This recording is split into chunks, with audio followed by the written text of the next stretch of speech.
As a child, Irfan Khan was told by his mother that he was so very blessed.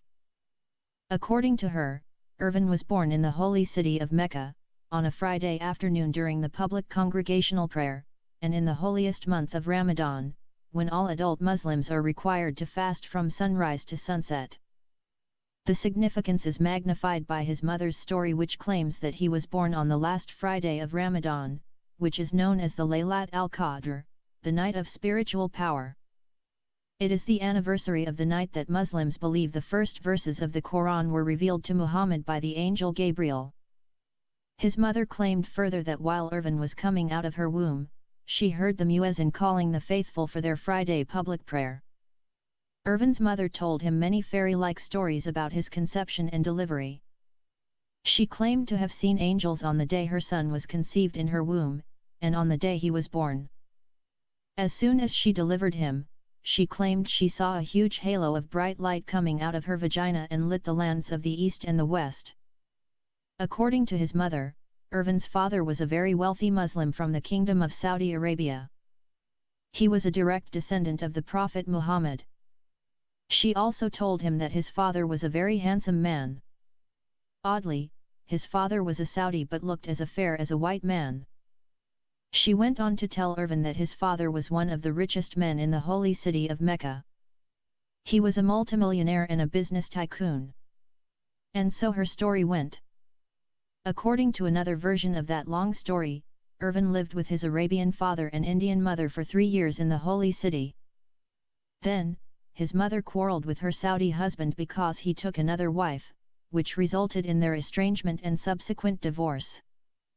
She returned to India with her son, where she was attracted to a handsome young man, whom she fell in love with and married. After a short stint in Mumbai, Irfan Khan along with his mother and stepfather emigrated to the United States of America.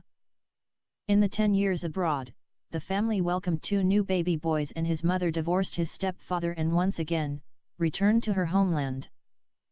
Irfan, of course, was now old enough to understand why his mother insisted on a divorce.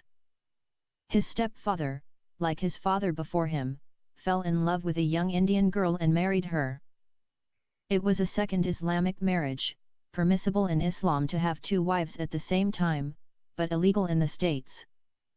Even so, his first marriage records prevented him from registering his second marriage, the first being already documented at the point of emigration. Irfan was devastated when his mother returned to India. For one, he was never fond of India and her crowds of people. He found Mumbai city exceedingly crowded and filthy, filled with touts, cheats, and rude, belligerent natives. In a setting that was totally disorderly and stained with dirt, the streets were packed with vendors, pickpockets, gangsters, urchins, loafers, beggars, prostitutes, and stray animals. Irfan was 14 when his mother took him out of an expansive, beautiful, and clean city in the first world and brought him to the filthiest city he ever saw in his life. At first, he incessantly nagged his mother to return to America. All hopes were dashed when his mother somehow found a third love interest and married him. His new stepfather was the devil incarnate. His former stepfather loved him and treated him as his own flesh and blood. The second stepfather was overtly religious to the point where he was deprived of any kind of worldly entertainment. Everything that Irfan was used to in America was now taboo. His new stepfather considered them to be haram, forbidden, and entirely against Islamic moral standards. Anything found on his laptop, iPad, and iPhone were considered the creation of the accursed Western infidels and would destroy the inherent good nature of a Muslim boy. Before his mother married her third husband, Irfan never once prayed to his Allah. He simply lived an agnostic existence. He lived for the moment and filled his time with pleasurable pursuits. Whatever would give him joy and pleasure was his idol and God. He absolutely knew that he was born as a Muslim. In fact, he would always identify himself as Muslim to his American friends. Irfan knew nothing about his religion except a few names. He knew from his mother that Allah was supposed to be his God, with Muhammad as his prophet, and the Quran as his holy book. The first thing his new stepfather did was to force him to pray to Allah regularly 5 times a day. He was also awakened at 4 o'clock in the morning to attend mosque with him. Irvin was also compelled to fast for the full 30 days during the month of Ramadan. Needless to say, he found himself enrolled at a Muslim madrasa, Islamic religious school, where the recitation and memorization of the Quran and the Hadiths, sayings and deeds of the Prophet of Islam, were an imperative. Because of the things that were forced upon him, in a few years Irvin Khan was changed from being a normal extroverted, social child to a religious and fanatical Muslim boy.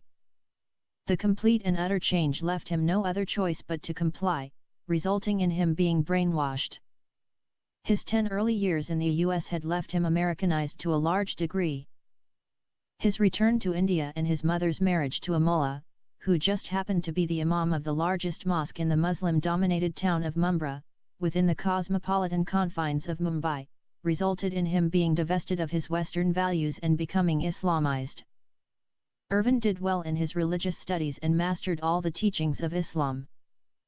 He showed a great zeal for his religion and became a very dedicated Muslim. He memorized the book of the Quran from cover to cover and a great many hadiths of the Prophet Muhammad. He learned the biographies of his Prophet and his companions. The Islamic religious teachers proudly narrated to Irvin how quickly Islam was spread all over the world until Muslim mujahideen reached Spain in the west and India in the east. How great Muslim heroes like Khalid, Tariq, Tamerlane, Babur, Akbar, Saladin, and many more had invaded other countries and fought courageously and defeated the infidels and captured their lands, properties, cattle, women, and children. Irvin considered himself blind, but now he could see. He always bragged among his Muslim friends that he returned from America as an infidel and became a true Muslim in India. He often said that, if he was still in America, he would have been shot and killed in a bar or died a miserable death as a drug addict. It was common for him to end his prayers to Allah with praises for bringing him back to his native country, opening his eyes to the truth of the beautiful religion Islam, showing him the way to Al-Jannah, paradise, and rescuing him from Al-Nar, the hell-fire. True to his militant training, he hated everything was un-Islamic and everyone who was not a Muslim. He hated with bitterness Hindus, Hinduism, and Hindustan. He also hated with passion Buddhists, Sikhs, and all other Indians who weren't Muslims. Irvin loved with fondness Muslims and all the attendant Muslim lands. He longed to return to the holy city of Mecca, where he was born, to spend time in the proximity of the holy Kaaba, where the black house of Allah and the black stone, and visit the shrine tomb of his blessed Prophet Muhammad, the master of creation. Irvin also despised everything Western and hated the brothers of apes and pigs, the Jews and Christians, with abject loathing and derision. Irvin Khan eventually came out of his mold like the followers of the Nigerian Muslim terrorist group known as Boko Haram, which incidentally means Western education is forbidden. Which explains why they had kidnapped over 300 Christian schoolgirls, and put them in burqas and began to teach them only the Quran and the Sunnah of the Prophet Muhammad. They considered them female war captives and hence distributed them among themselves and began to rape them without marrying them.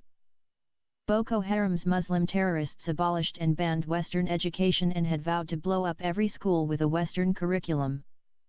One might want to know what they mean by a Western education. This group is focused on establishing a pure Islamic state ruled by the Sharia only, which based on the example of the Prophet Muhammad and his good Salaf, predecessors, and halt to all forms of westernization. They believe that schools, universities, institutes, TVs, radios, print, art, architecture, computers, cinemas, theaters, gyms, sports such as soccer, basketball, and volleyball, etc., have insidiously westernized the Muslim youth.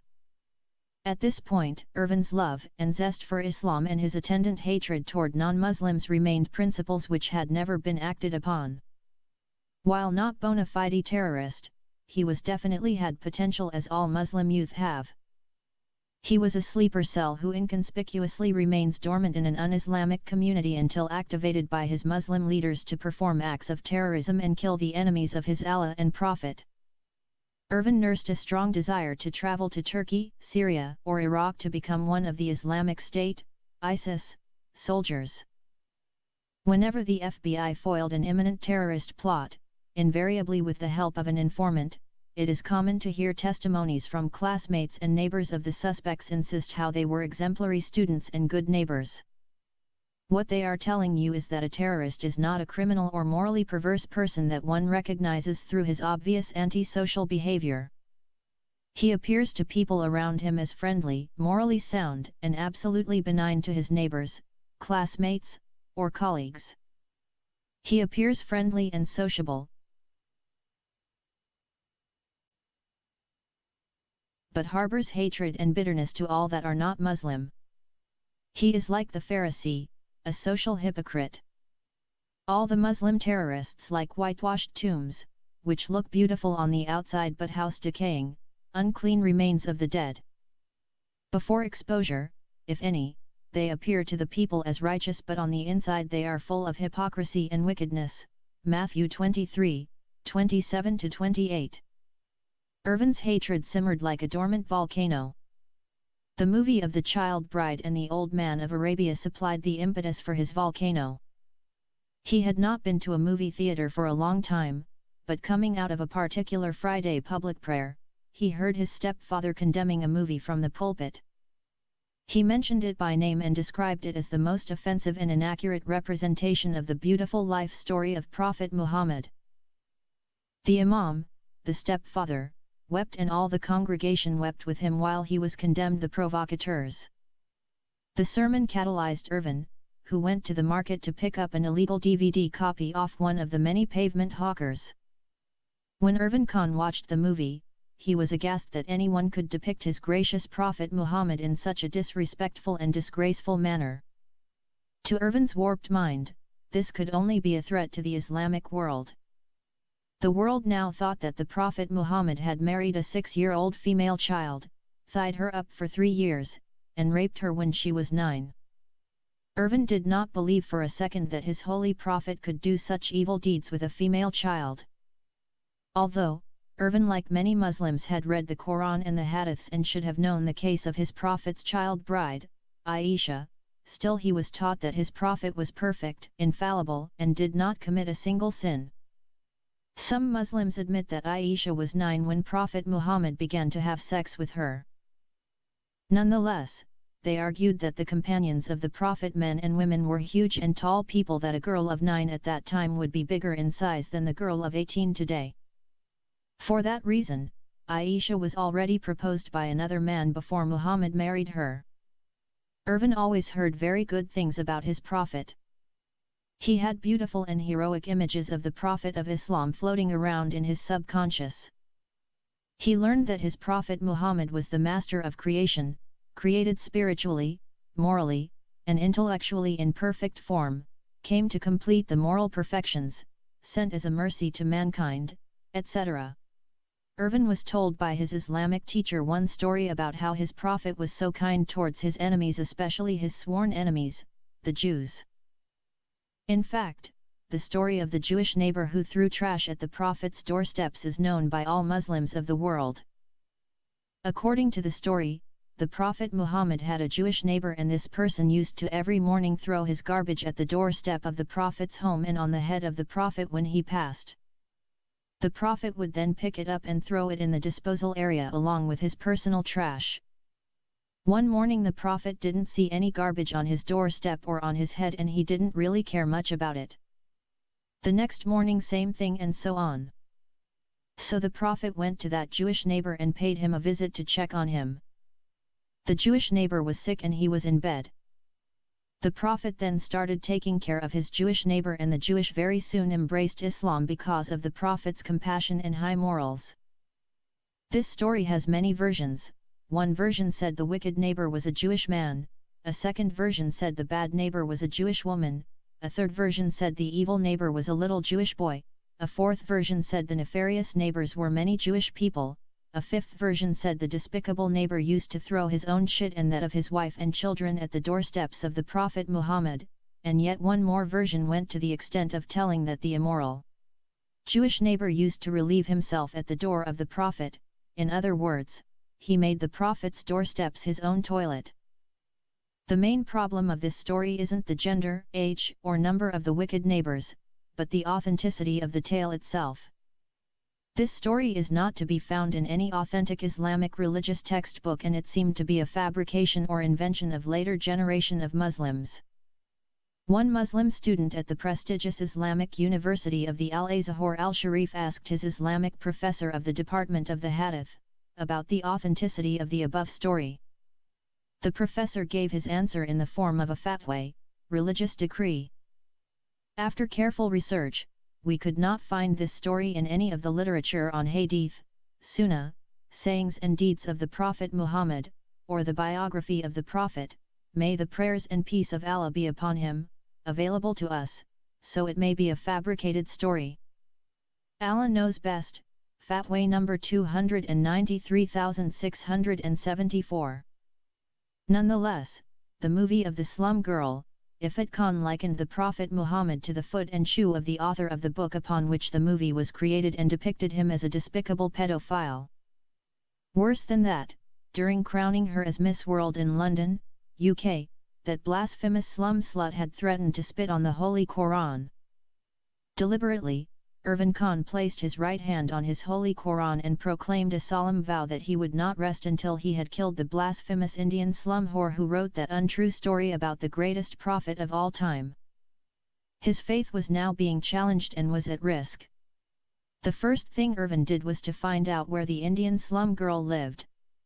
Sifting through media reports, he now knew that other brave lions of jihad had already dealt with the director of the movie. He soon learned that the author of the book resided in America. To fulfill his mission, needs be that he finds his way there. An American visa was not out of reach since he had already established residency. His memories of the States were still vivid.